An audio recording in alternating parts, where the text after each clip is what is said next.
bá mi wá orógbó kó pọ̀, wá bó orógbó yẹn á pọ̀ dáadáa, wá bá mi bó atare, ọmọ atare wá ti fẹ́ fùlùfùlù ẹ̀ dànù, ọmọ atare náà á pọ̀, wá lọ òun àtorógbó yìí pọ̀, wá lọ wá sọ di powder òun rèé, tó bá ti di powder iṣẹ́ bẹ̀rẹ̀. Síwájú kó tó ṣiṣẹ́ ìfi fídíò ìránṣẹ́, síwájú kó tó ṣiṣẹ́ àbí tó bá iṣẹ́ ìtàn ìkọ́ tó bá lágbára fún àkáǹtì àwọn ọmọ aláìní, àkáǹtì nọ́mbà ní fún àwọn ọmọ aláìní 2044237680 2044237680 First Bank Nigeria Global Dahiratu Dhikrlahi Islamic Organization charity account ní wọ́n wá àgbọn, ó ti yé ìsìn, wàá wá àgbọn, omi àgbọn ló fẹ́ máa fi lo iṣẹ́ yìí, ṣíbí kan láàárọ̀ ṣíbí kan lálẹ́. Àgbọn tó bá lò yẹn, omi àgbọn tó bá lò yẹn o lè lò fún èdè náà ni, wàá lò láàárọ̀ wàá lò lálẹ́. Ṣíbí kan nínú powder yẹn wàá fi omi àgbọn lò láàárọ̀, ṣíbí kan nínú powder yẹn wàá fi omi àgbọn lò ní alẹ́. Ó mọṣẹ́ tó ń ṣe. Tí o bá fẹ́ jẹ́ kí nǹkan ọmọkùnrin ẹ dẹnu kọlẹ̀, tó o bá fẹ́ kí wọ́n mú nǹkan ọmọkùnrin ẹ, àbí pé kẹ́jẹ́ déédéé stop láti lọ máa flow níbi nǹkan ọlọ́mọkùnrin, àbí nǹkan ọlọ́mọkùnrin yẹn ó ti dẹnu kọlẹ̀, ó ti kú, yóò jí padà, kódà kó jẹ́ pé wọ́n mú. Tó ráṣìírí atare àtorógbó ó ní í ṣe ní spiritual world, ṣùgbọ́n mi lọ́bẹ̀ yẹn láàárọ̀ yìí. Má fojú di pé ó jẹ́ nǹkan méjì. Nǹkan ọmọkùnrin ẹ ò ní kú láéláé tó bá ń lo powder yìí, kódà kí wọ́n sàsí ẹ tó bá ti ń lo powder yìí, kò ní lọ, nǹkan ọmọkùnrin yẹn kò ní rí pa. Protection fún nǹkan ọlọ́mọkùnrin ni.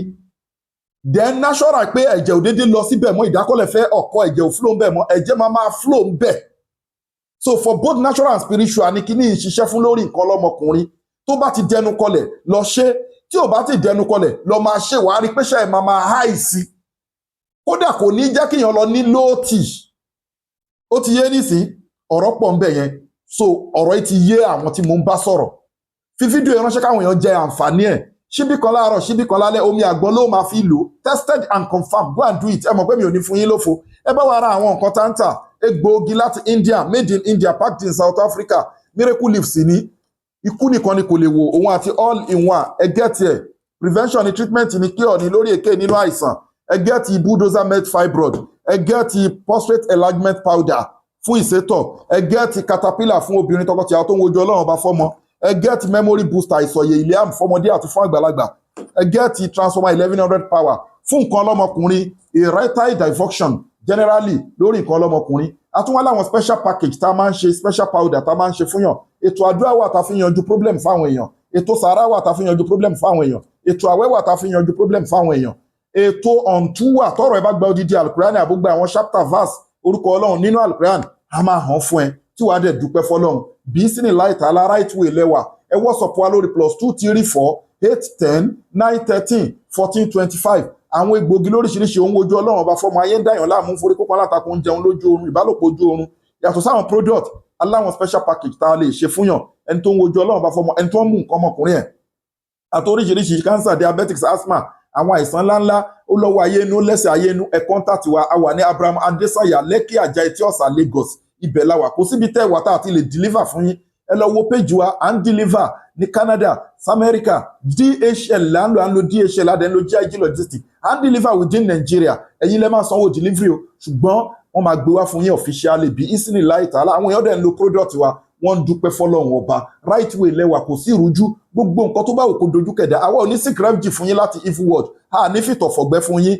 Bẹ́ẹ̀ ni nǹkan tọ́lọ́run bá ṣe lẹ́tọ̀ọ́ la máa fi unlock gbogbo nǹkan tó bá jẹ́ àṣàsí àbí tó jẹ́ ìdààmú nínú ìgbésí ayé yín. Tẹ́ẹ̀dẹ̀ dúpẹ́ fọlọ́run bí ìsìnì láì tààlà. Lẹ́ẹ̀kan sí ẹ WhatsApp wa lórí +234-810-913-1425. Ẹ contact wa lórí èké ìpèníjà. Àwọn product nìyẹn lẹ́ ń wò lẹ́yìn lóríṣiríṣi àti àwọn special tá a lè wọ lábùṣe fún yín tó jẹ́ pé a máa fi sọ orí yín tá a máa ṣe fún yín. Ó ṣe ń dàyàn láàmú, àjẹ́ ń dàyàn láàmú, àlejò ń dàyàn láàmú, gbogbo àwọn nǹkan bẹ́ẹ̀ yẹn ẹ contact wa. Ẹ dúpẹ́ fọlọ́run bí ìsìnì láì tààlà. Abẹ́ni tó ti wà lórí pé ń wojú Ọlọ́run ọba fọmọ lọ́jọ́ tó ti pẹ́, Try Sheikh Afagba International Limited lórí èyíkéyìí ìpèníjà for both natural and spiritual. Ó ní ìjákulẹ̀, ó máa mú bọ́, ó wà ń lo òyìnbó bí aláìsí, ó ń fa kò tóra, wọn ń làlákàlà, gbogbo àwọn nǹkan náà dandan bẹ́ẹ̀ yẹn ẹ contact wa. Àwọn ètò wà tá a máa fún yín tí ò lágbára rárá tí wàá dẹ̀ dúpẹ́ fọlọ́run bí ìsìnì láì tààlà ọlá tí tóbi Ọlọ́run bá gbogbo ẹ̀yin customers wa, gbogbo ẹ̀yin fans wa, gbogbo ẹ̀yin olólùfẹ́ wa, ẹ rí bá ti ṣe ẹ̀rọ náà gbégbà gbogbo ẹ̀yin tẹ́ ń bẹ nílùú òyìnbó ẹ kéré òkò délé gbogbo ẹ̀yin tẹ́ ń bẹ Nàìjíríà gbogbo ẹ̀yin káyè tẹ́ bá wà lẹ́yìn olólùfẹ́ wa